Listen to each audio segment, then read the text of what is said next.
Oh, hey Simon, how are you today? I'm good, thank you. How are you? I'm wonderful. It's Happy Friday. This is always the best time of the week. So the question that I ask everybody is, how do you like your coffee in the morning? Very quickly, and I drink an espresso before I do anything at all. Oh, from a machine? From my own machine, yes, and my own German coffee. Everybody says Italian coffee is the best. I disagree. I think it's German coffee. And why is that? Partly because I was sent some a few years ago, and I've just never looked back. It was something agrees with you. I think it's personal taste. Is it smoother? Is it more chocolatey? Is it bitter? It's probably more bitter, which breaks out a lot. But yeah, it just it fires me up. Strong black and bitter. That's what gets me going. But that makes sense. If the populace always tend to lean more towards a sweeter profile, but you just like that more bitterness, then that makes sense. That makes sense. Okay, so I always want everybody to kind of stick around to the end of the podcast, because obviously that's where we get there's going to be some incredible nuggets that people won't want to miss. But before we get into today's show, Simon, what is it that you do and why do you do it? So that's not a straightforward answer, unfortunately. So ultimately, I'm a psychologist. So I am interested in people. It's all about people as far as I'm concerned. Everything I do in my life is all about people. So is my job. That said, I work for a tech company. So everybody looks at me a little bit strange and goes, well, you must be a techie. I mean, yes, don't get me wrong. I understand tech. I like tech. But we have a business. There's two of us who run it. We are both psychologists, but we still run a tech firm. And the reason we do that is because tech without the people doesn't work. You can put the best technology in the world into any organisation. If the people don't use it, the people don't understand it, the people don't agree with it, it won't work. So it's all about how do you bring the people along on the journey? How do you organise a company better to use and liberate the tech that's out there? So we have a mantra. It's we are a technology company, but it's people first, and that's why we do it, because every aspect of my life is all about how can I get people to perform better, work better in teams. And I guess that's what it's all about to me. That's why I do it. But I like tech as well. As this is one of the reasons I was very excited about recording today's podcast, because the mission of this podcast is helping business owners to win, to succeed, and ultimately tackle that statistic that 95% of businesses don't make it past the 5-year mark. And it's my kind of intrinsic drive to find out why and how can we overcome and solve these problems. And like you said, you're building the leadership team, building the team is a really core part of that. So let's focus on the C-suite, the leaders today, because most people listening are in that founder or senior position. What would you say is the most important characteristics of a successful CEO? So it's interesting in that sentence using the word founder and then senior position. And founder and CEO, I think, is a really important distinction. The thing with founders is they have a very specific mentality, and it's all about let's get it going, let's get it moving.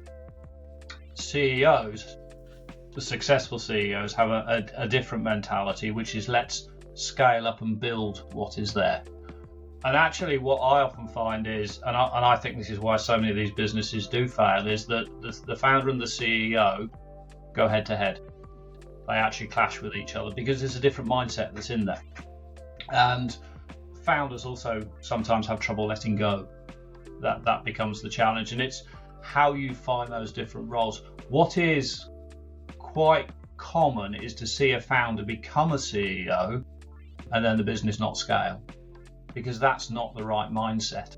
It's about understanding what our limitations are, and that's where we try and work with the C-suites to try and say, okay, look, you've all got different jobs to do, and you need to understand what those different jobs are and how they complement each other.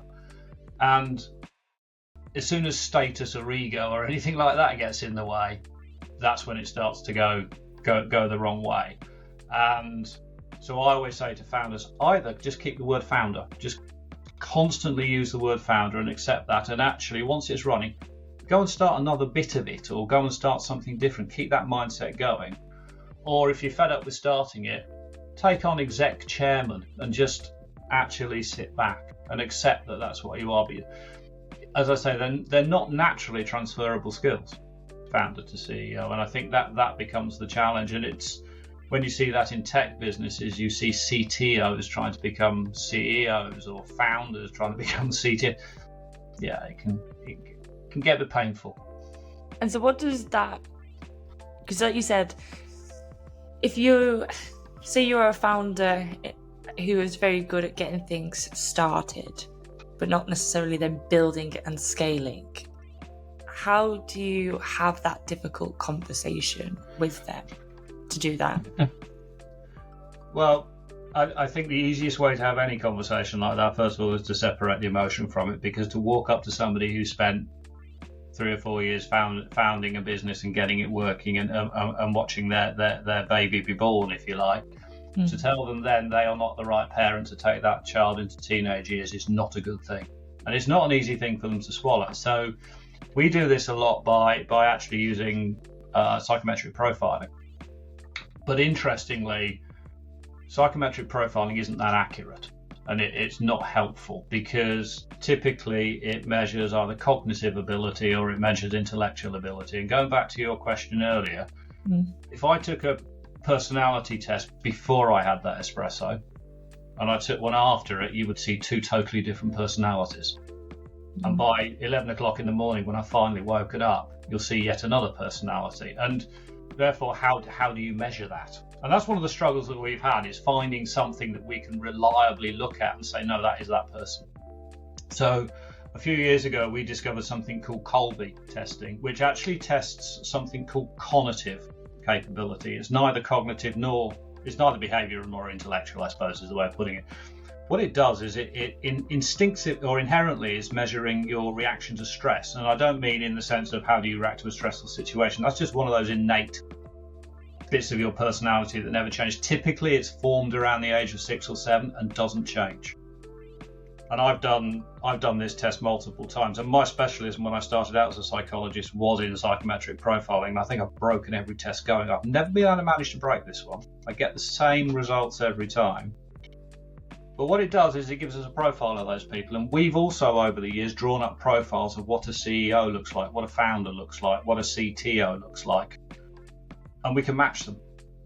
And because that's evidential, it becomes easier then to have a harder conversation by saying to somebody, look, your profile says you behave in this way. Or what we can do is we can take examples of, well, look, there was a situation, you behaved in this way, let me tell you why I think you did it. And if you tell somebody that's what I think was going through your head, and then the light bulb comes on and they go, oh, yeah, yes, then that conversation becomes easier. And many times, sorry, go on. Yeah, it's because they feel understood. You know, if we're talking about negotiation and conflict, usually it's always because they want to be understood before they can have a more positive conversation to how do we move forward on this. Yes, it's they felt heard.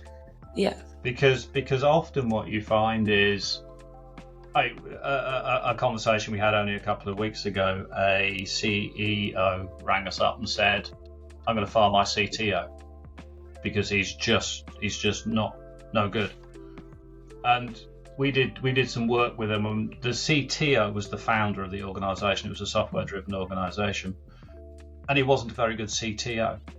He was a founder, and again, there's a different mindset sometimes, because CTOs tend to be a little bit more forward thinking, a little bit more horizon scanning perhaps than founders. Founders are very focused on what they're doing. Don't get me wrong, they've done the research, they've got the belief, they've understood the market, they've done everything right. It's just their mindset and how they execute it.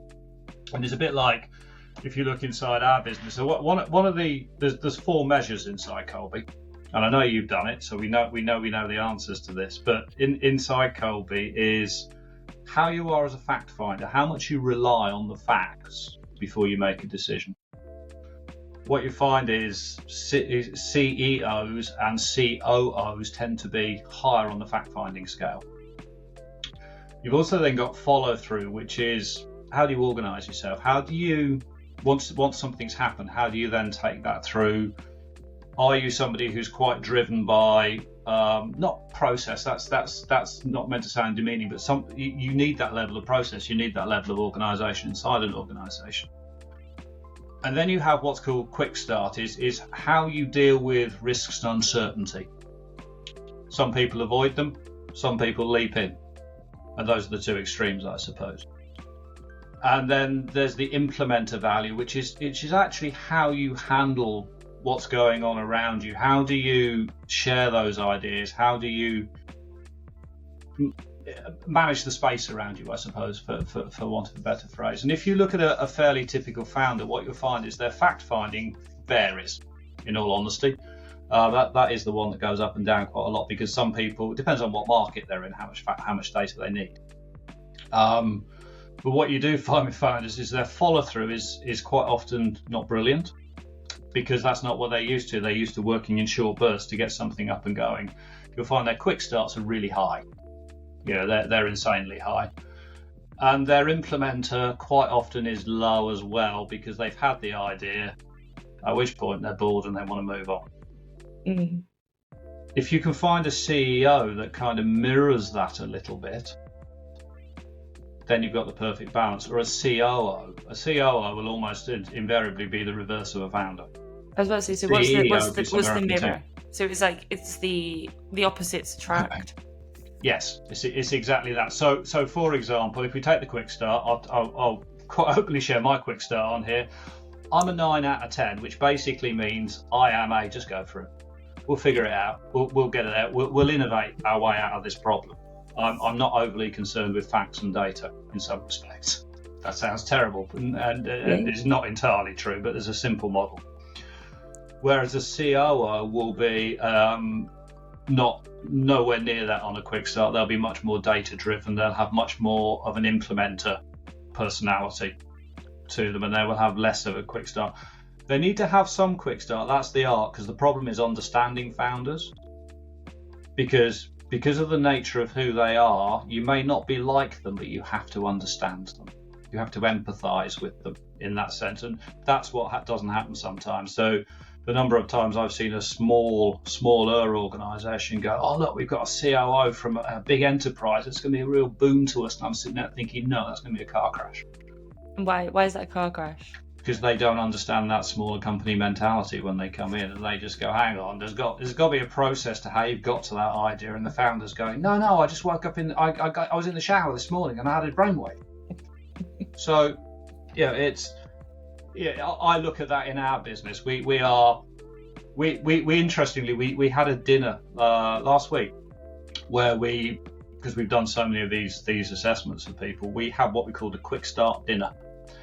And we only invited people with very, very high quick start scores to it. Yeah. Oddly, the one thing that I thought would happen didn't. I thought ordering would be over in a matter of seconds. It was the longest ordering process I've ever been through for dinner. I don't know how that happened. Nobody seems to be able to make a decision.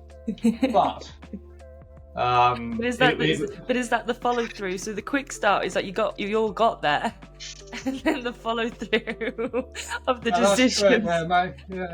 Maybe it's where it is in the cycle. Nobody implemented the process properly. Yeah, exactly. But you all got there. We all got there. Yeah. Some of us were even on time. So yeah, as with any of these things, we can look at, we end up with 4 numbers, and it's that in itself is not helpful. It's about how you look at that in the context, how you see that inside a team. Quite a lot of the time we've just moved people around inside teams. Some of the most brilliant engineers who've come up with software ideas I've ever come across have then wanted to be the CEO or the CTO, and it's like, but you don't belong there. And actually, if you go there, what you will do is you will hamstring this business. That can be a harder conversation, because there is something about titles that seems to people believe that they need to aspire to. But I had a conversation with an engineer not long ago. I said, look, it doesn't matter what you're called. You own 60% of the business. Who cares if everybody else has got a bigger title than you? And he sat there and he thought about that, and he went, Yeah, you're right. So some of this is battling external patterns of behaviour. So if we just summarise a little bit, if you're just for the audience listening, and they might be in that founder position, they've spent 2-3 years quick starting it, getting it up, and it's the business is in a level of running and sustainability, and you brought people into that business. You almost want to then have a evaluation of who those people around you, and if those people who've got that level of follow through and data driven, maybe you're looking more towards they should be the CEO and COO. But how do you identify the scenario of, I'm going to call it the Zuckerberg, because he's probably the biggest name I can think of, who's been a founder and has successfully grown in scale within a CEO role. How does then that scenario happen, and how do you identify those characteristics to whether if you are that person or not? It's interesting because there's two key bits of information missing in that sense. One of which is I don't know what his Kolbe profile is. I'd love to do it. So if Mark, if you are listening to this, let me know, because I would really like to take this test on you and find out what makes you tick. I think the second part is some of this is perception as well. So he will and does have behind him people who fill in those gaps. And I think that's the interesting thing, is just because you're a founder and you've got a CEO, the public face can still be the founder. In fact, in many cases should still be the founder, because that's what people bought into in the first place. So I suspect what is going on in there is he's been very, very smart, and he's just got a team that basically patch up his weaknesses. It's a bit like I sit in my business, is that there's a couple of people who work for us make me look far, far cleverer than I really am, because I know they're plugging those weaknesses for me. And it's about acknowledging that and understanding that, but I'm still that face of it. So we've seen a very core theme when we're talking about these tests and team. It's if you have a set level of high self-awareness and ability to understand what maybe some of your triggers around your ego, you're going to be better to be able to find those weaknesses and put the right people in the right seats to build your team to do the growth and scale that you want. Yes, because I think the danger is, and it happens across the world in any form of recruitment, is people tend to recruit in their own image, because that's what they recognise is an unconscious bias in all of us to do that in many ways, and that's particularly in a smaller company and a growing company, that is a far bigger problem, because the impact of those senior, particularly those senior appointments, is so much greater.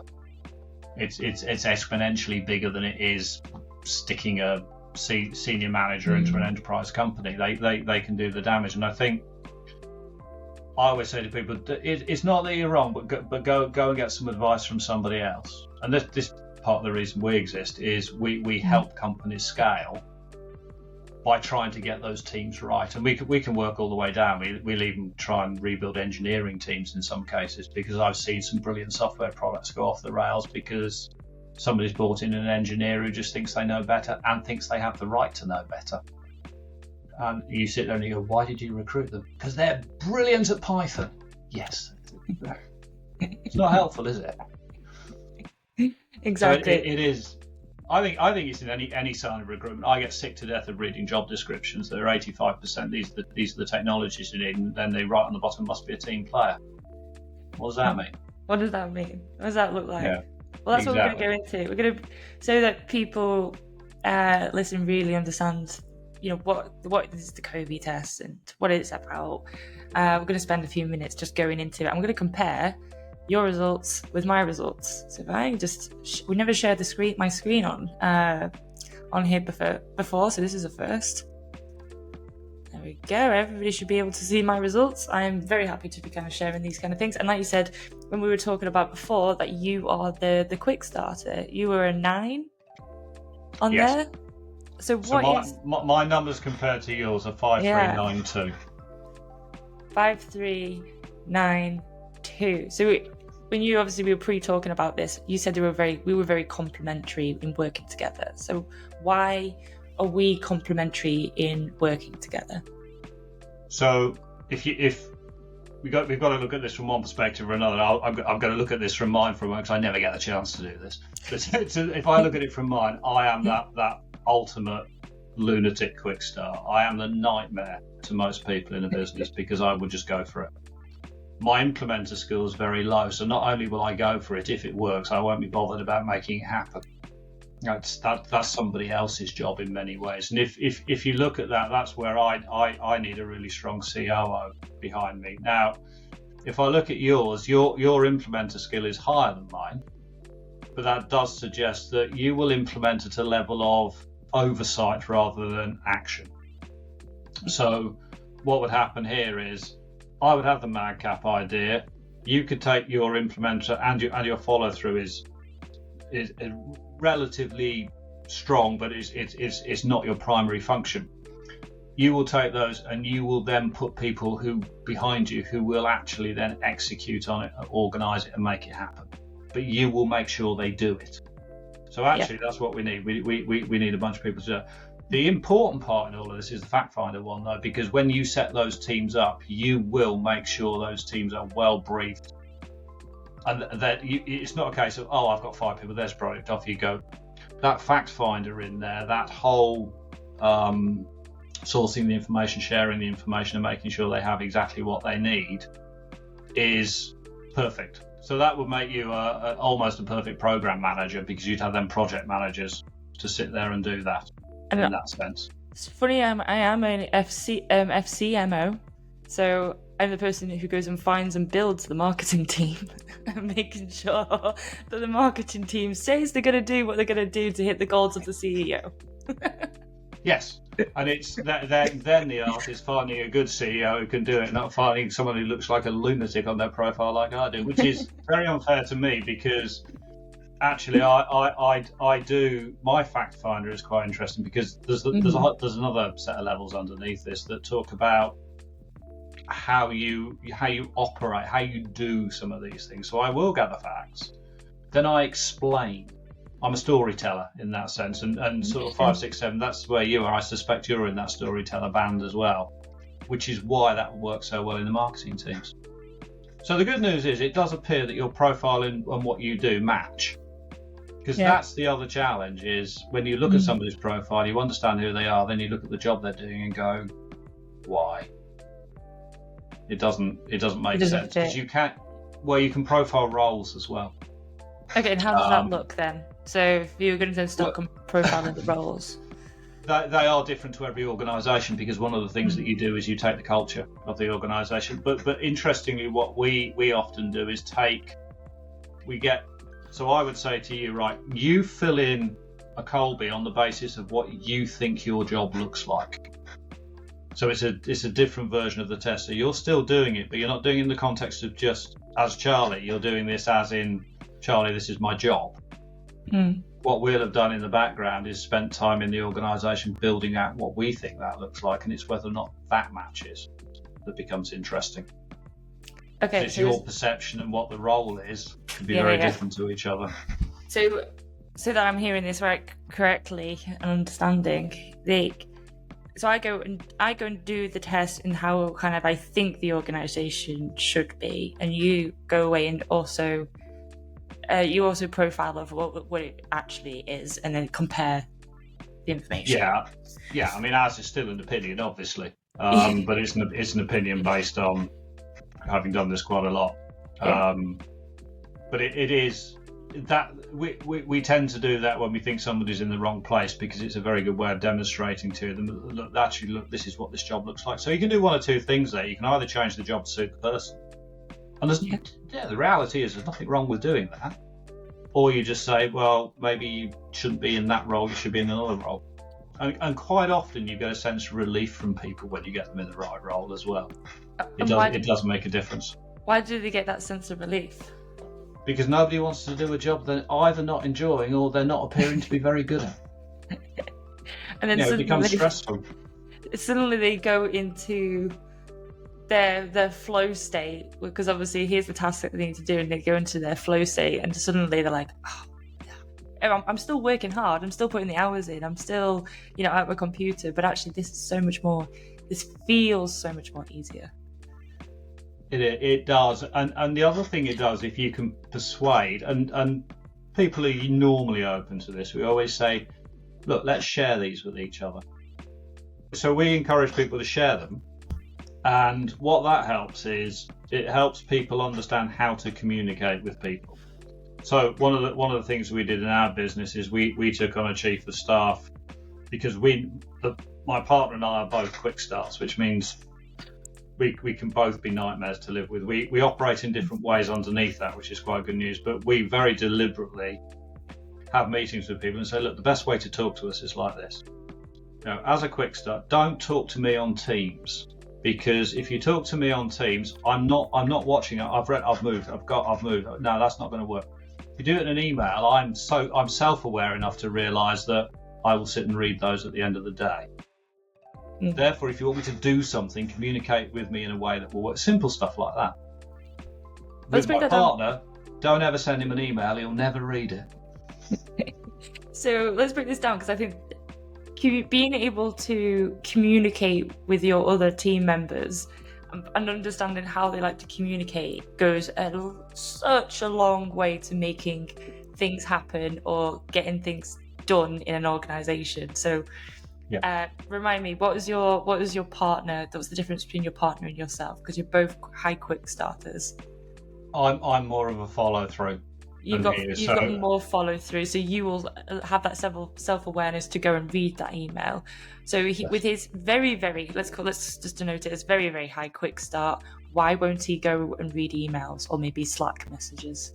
Because he's on to something else. If he doesn't get an instant response on the Teams, he's on to something else. I've literally gone back after 2 days and gone, hang on a minute, look, do you remember this conversation we had 2 days ago? It's like, oh yeah, I remember that. But he's off on something else. But for what he does in our business, that is genius. That's exactly what we need. That's where we grow. Yeah. I'm fulfilled. So he's the founder in this model. Mm-hmm. I'm fulfilling the role of a scale-up CEO. But I know enough about my weaknesses to know I need that other person behind me. Yeah.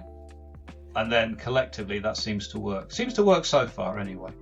Yeah, absolutely. Because he is pushing you guys outwards. You're meeting in the middle, in almost being, let's call it, I don't know, the translator between him and who's the person behind you, your chief of staff. What's his name? Chief of staff. Her name's Shivy. Shiri? Shivy, it's a she, don't worry. Oh, Shivy, it's a she. Yeah. So it is. I understand the fact that he's a lunatic. I understand the fact that she needs data. Yeah. I try and sit in the middle and broker those conversations. And then between you, she pulls you back, and he pushes you out. Yeah, and it works really well, because what we can have, because we know how each other work, because we've done this work, we can have really robust conversations with each other. I can sit there and go, mate, look, you said you were going to do this. I know you're a quick start. I know you haven't, but you've got to do it. And he will get that. Did you have that? I like that you called it robust conversations. I like that as a definition. I might borrow that one, because that doesn't suggest negative conflict or that it's difficult or there's hardship around it. It's just there is some pure, transparent honesty with a common goal behind it.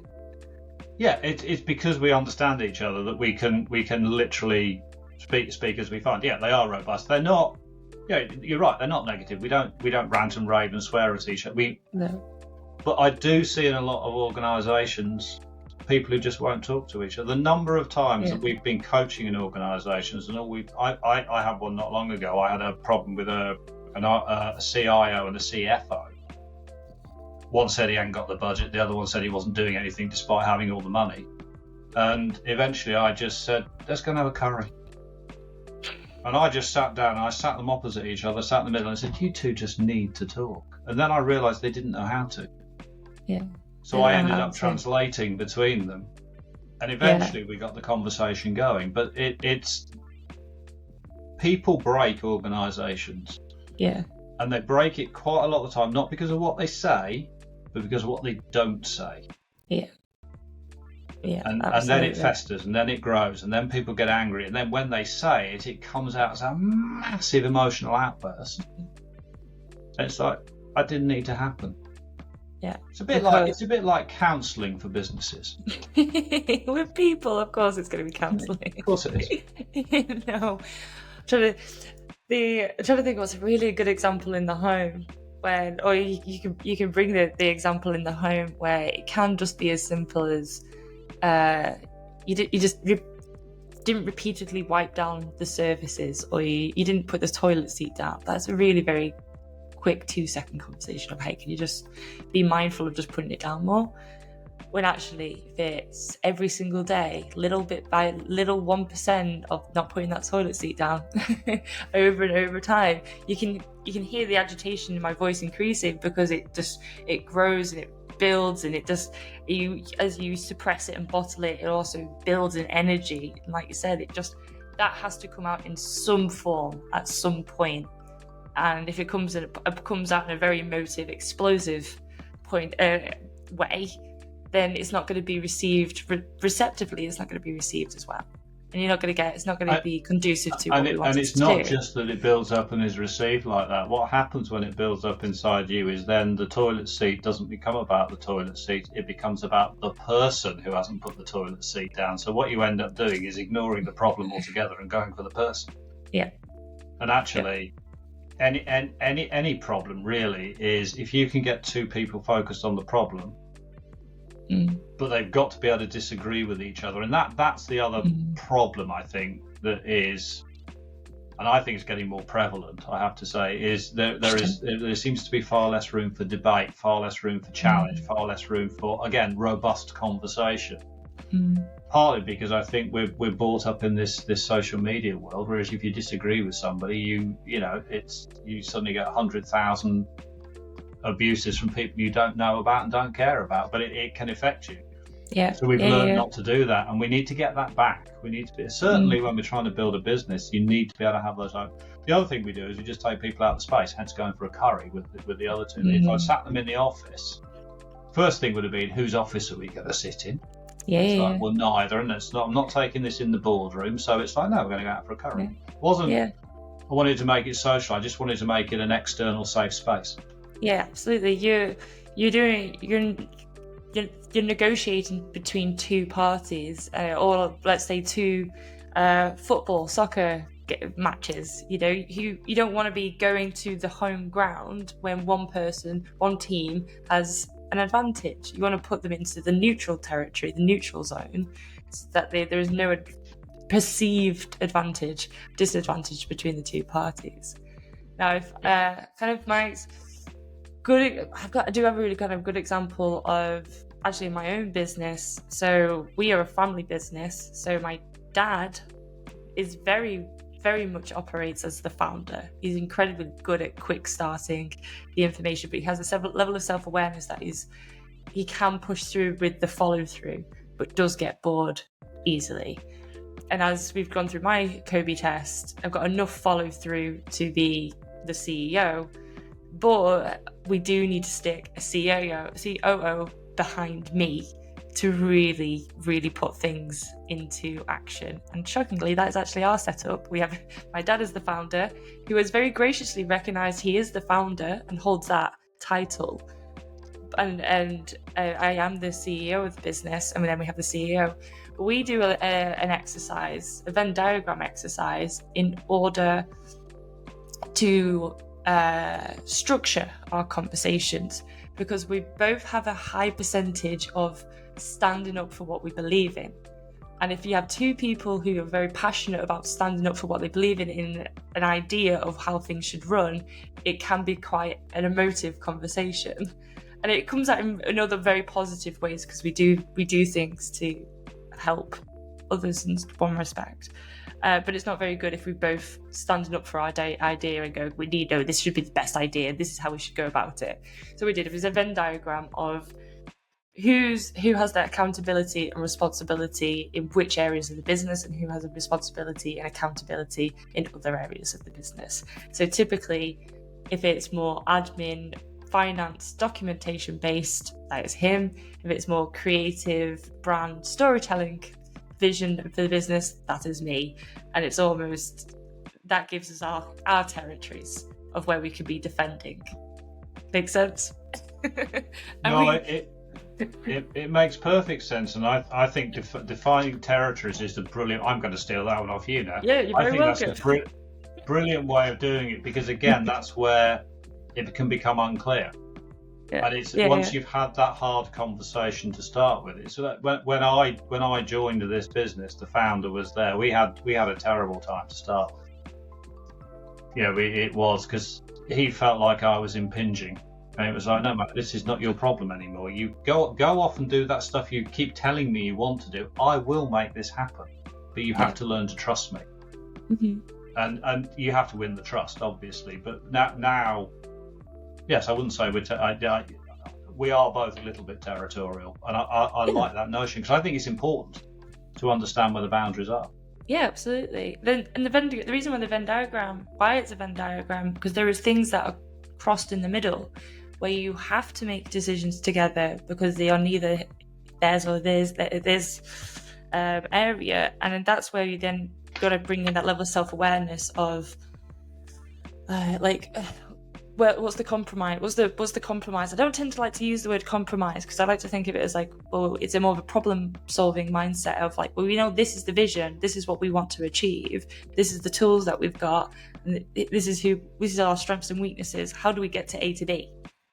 What is that information? And it becomes, like you said at the very start of this podcast, it's a mindset change. It is, and I think there's an interesting, but that bit in the middle to me. So I'm a great believer in Aristotle's theory of the mean, which is you'll always have two ideas. Reality always lies somewhere in the middle, and that's the bit that you can debate. You can robustly debate, but if you take your Venn diagram, which I think is a brilliant idea, what you'll probably find is that most businesses, when they start, if they start with more than one person, those two circles almost completely overlap.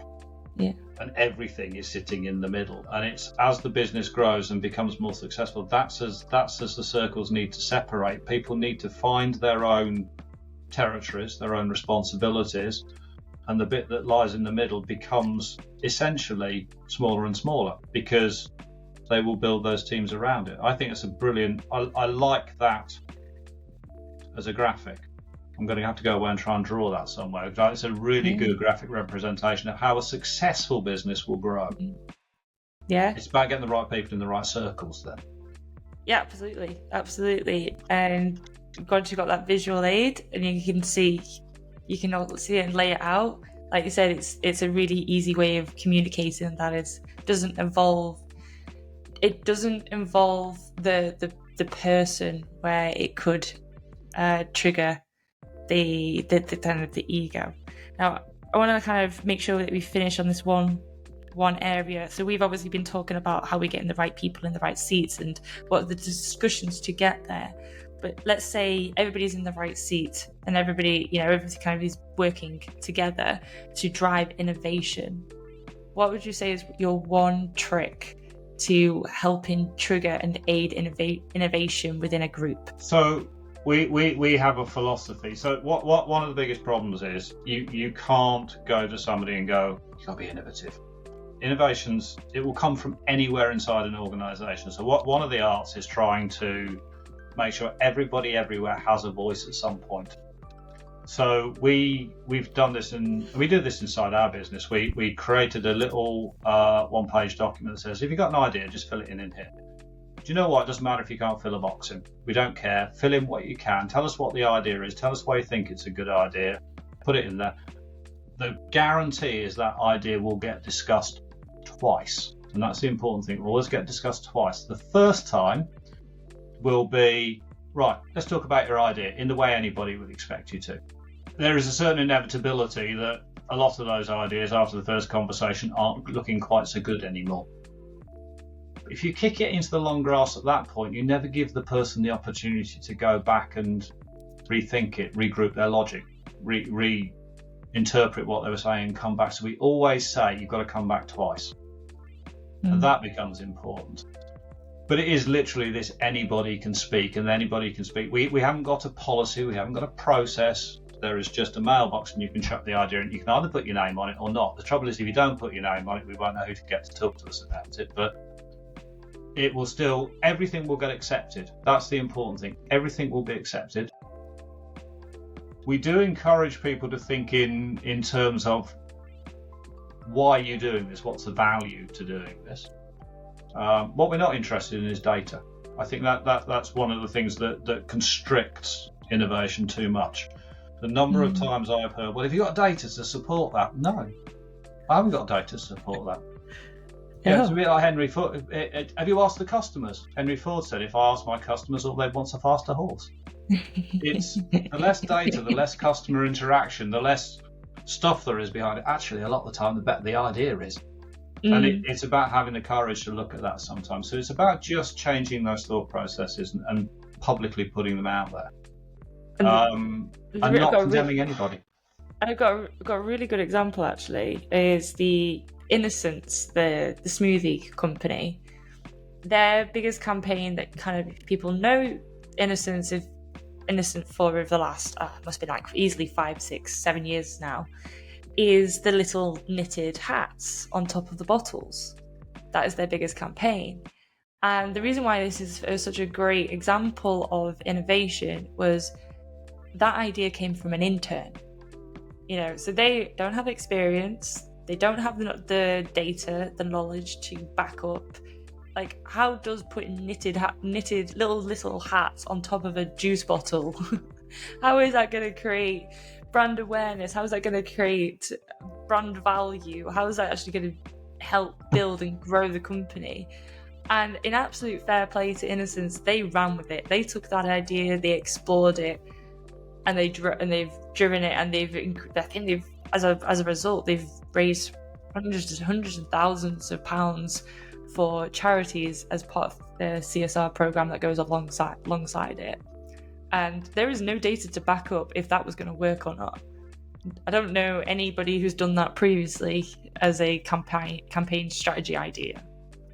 But I'm sat here 8 years or whatever years later talking all about it, of like how good an idea that was, how innovative that was. And the other important part about that was it came from an intern. It came from somebody who hasn't learned to think the corporate way as well. And that's another really important part to it is, do you know what? Always invite somebody different to a meeting. And if you are going to have meetings that are about ideas, I've always said, make sure you got a young person in there, get an intern in there, get somebody different in there. Always get a left-hander in the room, because left-handers think differently, and that's really important. And if you can find them, try and get a musician in the room, because musicians think very differently to people who write or people who do numbers. So try and find a writer and a numbers person. Make sure you've got that mix of different people in the room, because that's when the ideas will bounce, and that's when you'll find there's a different energy out there. I did one the other day. I was in the shared workspace and we had a spare seat. I said, can I just go and get the receptionist from downstairs? And they're like, doesn't he work for us? I said, I don't care. Just get a different thought. She was brilliant. She just gave us a whole different perspective on an idea that we were talking about. Fantastic. But why? What is it about? Because most offices or most people can probably find a left-handed person and a musician, but why specifically them? Because so left-handers are just wired differently. Their brains are wired back to front, so they do genuinely think differently. And if you look across sport, and I know you're a sports person, you will find a far higher percentage of successful left-handed sportsmen than you were as a percentage of left-handed people in the world. There's something about that mentality and that mindset. It's also something you can easily ask for. Much as I would love to say, I want a neurodiverse person in the room, that's a hard ask. It depends. We've got neurodiverse people in our business. I know I can ask them to come to a meeting, and they know I know why I'm asking them, but there's no offence taken. Musicians are very different, because musicians have that ability to think in a different language already, because they already think in music, and they're quite creative thinkers within parameters, which is very different to somebody who writes in the linear word. And they also hear things differently as well, being musicians. Mm-hmm. Even artists, just go and find a really good artist. It's anybody who doesn't think in the same way that you do, whatever it is your strength is, go and find them, get them in a room and engage with them. And if you can find a really young left-handed drummer, you're sorted. That's all you need in the world. You just bring one of them in and you've got everything. But it is finding that balance, because otherwise you look around the room, we recruit in our own image, we all fulfill a role, we all learn to think in a particular way, and we need somebody to challenge us. Mm-hmm. Absolutely, because the reason why we always recruit in our own image is it's a very safe place, because it goes very much back to our own. We are human beings, and we are tribal people who we are innately, evolutionarily trained. Like, if we have people who look like us, speak like us, are very similar to us, that is our group of people, that is our tribe. And anything else that is different, that is dangerous, that is that is basically another animal. And I say, like, as a bear, as a shark that's trying to eat us and trying to kill us, and it's a safety mechanism to protect ourselves. But when we are trying to grow a business and organization that is built on innovation, those are very two opposing things, because it's innovation is, you could also align it much more with risk taking. Entrepreneur, as the definition, is to take risks, and that we have to seek that discomfort rather than be in our own little safety world. We do, but it's also quite important how you define risk in there. So you're right. I was trying to. If you look at a lot of entrepreneurs, they'll take risks in their business life, but they don't take risks in their home life necessarily. They are quite risk-averse people in some ways, because their risk appetite is out in the business world. Yeah. And when you get a founder who's got a business going and they've got it started, it's a bit like their baby. And what they want to do is protect that baby at all costs. And they'll do that by finding like-minded parents. That's essentially what they're doing, which is why sometimes they can perpetuate what they're looking for. They don't want to take a risk with what they've just grown. Of course they don't, and they don't want to give it to somebody else. And I get that, but sometimes the not giving it to somebody else is actually the bigger risk. And it's finding that balance. The invisible risks that you probably can't see when you're in it. The invisible risk. Yeah. Well, I think this is a nice place to end. We've really touched on the importance of diversity, the importance of self-awareness, the importance of having that clear vision, so you can make these decisions. So if people wanted to go and find you, Simon, and be able to talk more with you about this and how they can help their organisation, how can they find you? The easiest way to find me is on LinkedIn. And it's funny what you're saying about marketing evangelism earlier. I'm under IT evangelism on LinkedIn, or just Simon Ratcliffe will find me. And I'm more than happy to have the conversation. You'll see lots of conversations ongoing on there as well on these subjects. So I'm quite vocal. Perfect. We'll make sure to tag you in all the links and be able to, so people can get in touch with you. Thank you so much for your time today and sharing all of your knowledge. I found this really, really insightful, and hope people can start to look a little bit towards themselves on how they can, what's their strengths and what their weaknesses and what they can do about that. And as everybody, as every individual should always be in therapy, so should every company. So if you need a therapist, give me a call. Perfect. Have a great day and see you soon. Thank you.